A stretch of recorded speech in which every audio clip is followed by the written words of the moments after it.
चालू सामना संपल्यानंतर त्या ठिकाणी दुसऱ्या फेरीचा सामना असेल सत्यनारायण नवेगाव वर्सेस शिवाई बांधण।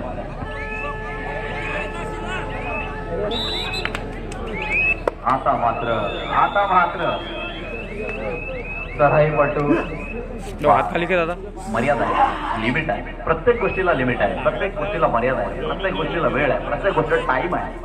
आणि मित्रांनो, म्हणूनच आपण नेहमीच म्हणतो टाइम इज मनी। वेळ ही खूप महत्वाची असते। प्रत्येक गोष्टीसाठी एका सेकंदानं पण आपण होऊ शकतो आणि एका सेकंदानं जिंकू देखील शकतो। ह्या सगळा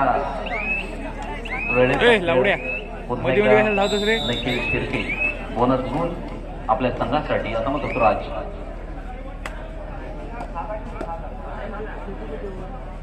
एक अतिशय अष्टपैलू खेळ करणारा खेळाडू आहे। मग कधी चढाईच्या भूमिकेमध्ये, कधी कोपरारक्षकाच्या किंवा त्या ठिकाणी एक डिफेंडर म्हणून उत्तम आणि सर्वोत्तम आणि आपल्या संघाची जबाबदारी खेळणारा खेळाडू आहे। पाहायचं आज मात्र काय होत आहे, परंतु नाही, प्रयत्न मात्र चांगले होते। परंतु नितेश सारखा एक मध्यरक्षक आहे जो नेहमीच आपली भूमिका, नितेश तळी सारखा मध्यरक्षक जो नेहमीच आपली भूमिका मांडत असतो, अगदी जबाबदारी त्या ठिकाणी आपली भूमिका मात्र मांडत असतो। पुन्हा एकदा निखिल शिर्के अगदी हलवून टाकणं ज्याला म्हटलं जातं, चहू बाजूनं अशा पद्धतीनं त्या संघावर मात करण्यासाठी झालेला खेळाडू मात्र परत इकडे बरोबरी सुटलेला सामना आपण पाहिला 3-2 मयूर चढाईसाठी गेलाय। सगळे खेळाडू खेळत आहेत अगदी प्रभावीपणे। हे जे बक्षीस आहे, इथलं बक्षीस हे वर्षभरासाठी आपल्या स्मरणात राहत आहे, चिरकाळ स्मरणात राहणारं बक्षीस होतं। म्हणून प्रत्येक जण मोठ्या जय्यत तयारीनं या ठिकाणी स्पर्धेमध्ये उतरलेला असतो। आता मात्र पुन्हा एकदा निखिल शिर्के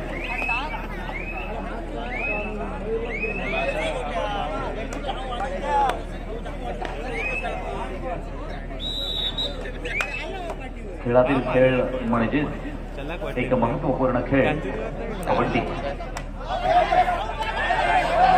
आता मात्र येणार की धावणार, क्या बात है, इथं मात्र किती मोजा, 1 2 3 सुपर रे। आपण मागील काही वर्षांचा जर नक्कीच अभ्यास केला तर अनेक ठिकाणी प्रथम क्रमांकाचा हनुमान संघ आहे, अनेक संघांना 4 महिने त्यामधून जो खेळ आहे तो प्रामुख्यानं या ठिकाणी सुरू झालेला आहे। पॉईंट मारलाच पाहिजे किती